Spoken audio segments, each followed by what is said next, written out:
Welcome back to another episode of the EventBuzz podcast presented by Purplepass. On today's episode, we will be talking with Dolena Matthews, one of the senior event managers at Outback. Not Outback Steakhouse, but Outback Team Building and Training. Matthews has been working in the events industry for the last decade in various roles. Her interest in events stemmed from her teenage years as an Army cadet, and those experiences influenced her to join the military, where she has been a reserves officer in the Canadian Armed Forces for 8 years, where she has planned and facilitated events from formal galas and fundraisers to outdoor expeditions.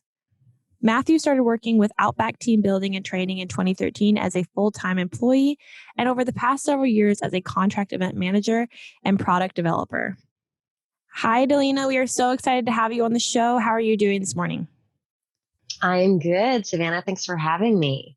I'm so excited to talk with you today because usually we talk kind of to production teams, tips about like virtual planning and different things like that. But you're kind of on the back end, you kind of work with the team. So I think it's going to be a cool perspective. I would like to start out with kind of letting us know just briefly like how your guys' program works and your role. Yeah, sure. So Outback Team Building and Training. So we have a whole slew of programs that we run, things from social activities, entertainment activities to team building. And then we also have a training area. So all of our events, we have virtual options and we have in person. Of course, previously, it was basically all in person, but we've had to adapt over the past year and a half. I personally been working with Outback since I think it was 2013. So it's been some time. And I've had various roles, I guess, in the organization. So I started as a full-time employee with the company, being an event manager, coordinator for sort of the central east side of Canada when our team was a lot smaller. So running, planning, facilitating all of our in-person team building events on this side of the country.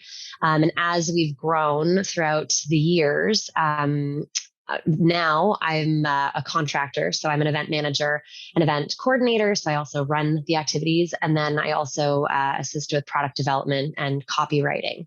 So I've been in and out of the company for all of these years. And so now I've got sort of a couple different hats that I'm operating in the company. Yeah, I was going to say you're doing a lot. Yeah. A lot of different roles.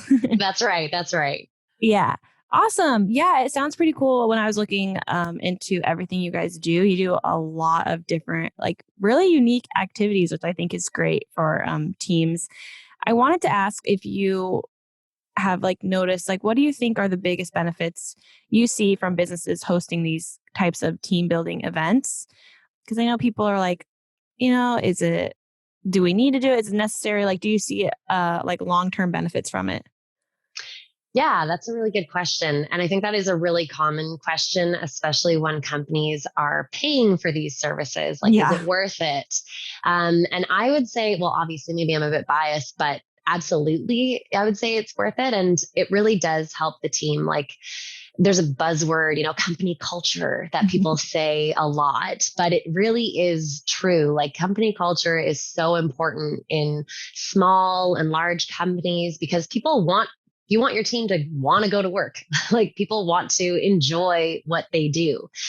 And I think a big part of that is feeling like the company or the business that you're working for actually appreciates your hard work and celebrates your hard work and wants everybody to have a sense of community. So when you go to work, it's another great day at the office, working with colleagues that you enjoy and being in an environment that's fun and cares about you. So from a team building aspect, it's pretty important because having a chance or an opportunity for team members to work together in a not work related setting, that's something, fun, has maybe some fun problem solving skills, an opportunity to get to know each other.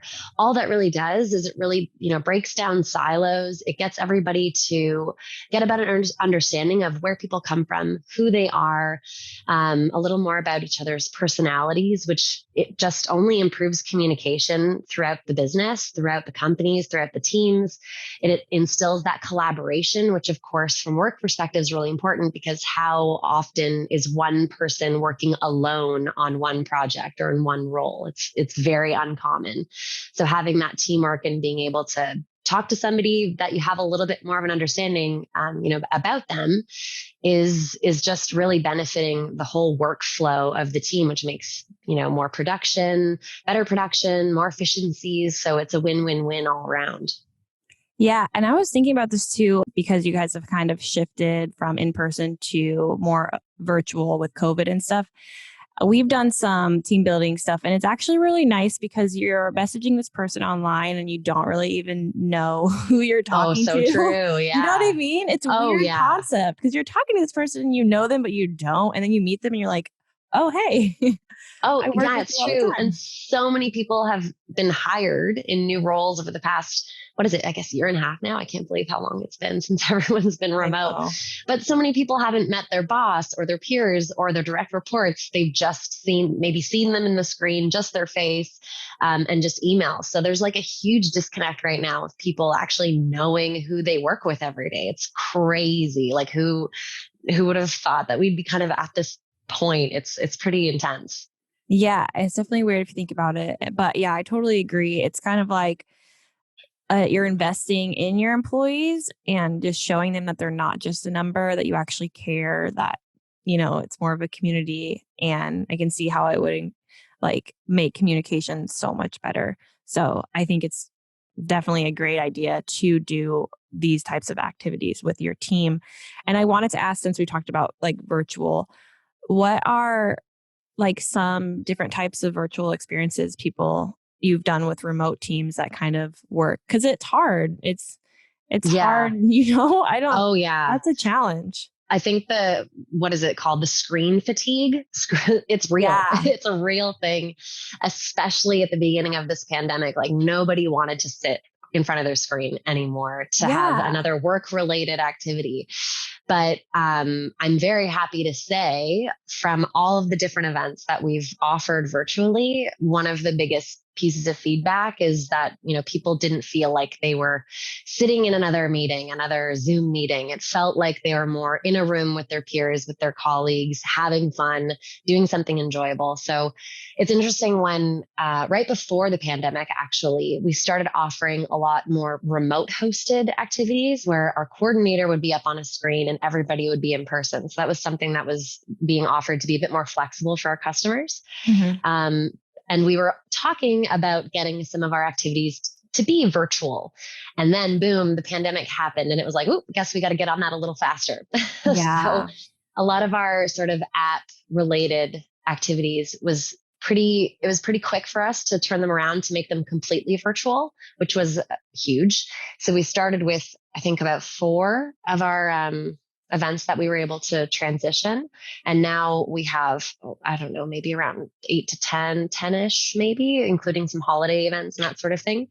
But yeah, it's nice because we have a variety of options. So for example, you can do anything from an escape room to a clue murder mystery to some photo and media challenge type activities. And then we also have our entertainment activities, which is trivia based, but it's a really fun, entertaining host that sort of takes you through this experience.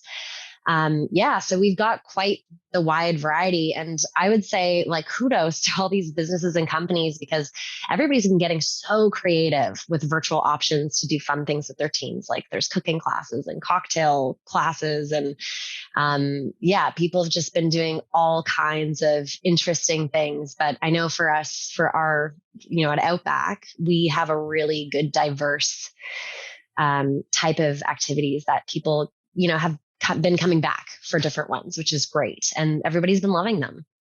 Yeah, you guys do. When I was looking, it's so creative, because I think this is the struggle with a lot of our event planners when they switch virtually. Like you said, people are working now remote, and then it's now I have to sit another hour to either go to this event or do this thing. And it's the big question is, how do you make it more engaging? How do you make it hands-on when really it's not hands-on? That's the hardest part. And I think just scrolling through your guys's activities could even offer great ideas for event planners on what to do. Like you said, the escape room, that's pretty creative. How does that work? I'm curious. Yeah, well, there's a whole bunch of different kinds of escape rooms out there online. They've really taken off during the That's so pandemic, cool. but ours, the way ours works is a very cool. You're in a virtual room, so we basically send a link out. We break everyone up into teams, which utilize the virtual breakout rooms, which have been so great. And then you have one person who shares their screen and they're responsible for clicking around in that virtual room. So they click on clues, they pick up things, it gets stored into their inventory. And there's a series of safes that they need to unlock based on the clues and objects that they find in the room. So as they enter a safe, they get closer and closer to ours is a jewel heist theme. So they recover the diamonds in the last safe. Yeah, that's cool. And do you guys ever, I don't know how far you go in like coordinating when everyone's online, because I know like remote teams now are like not just US based, like they're all over the world. And dealing with the time difference, I feel like would be tricky to kind of coordinate these things. Oh my gosh. Savannah, yes.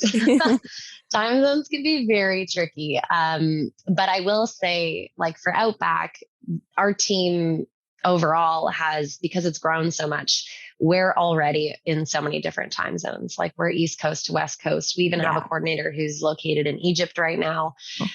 So we have that we've already gotten a bit of an understanding of how that works. But with the virtual events, like I think it's fair for me to say that we've had more global teams, international groups now than we ever have.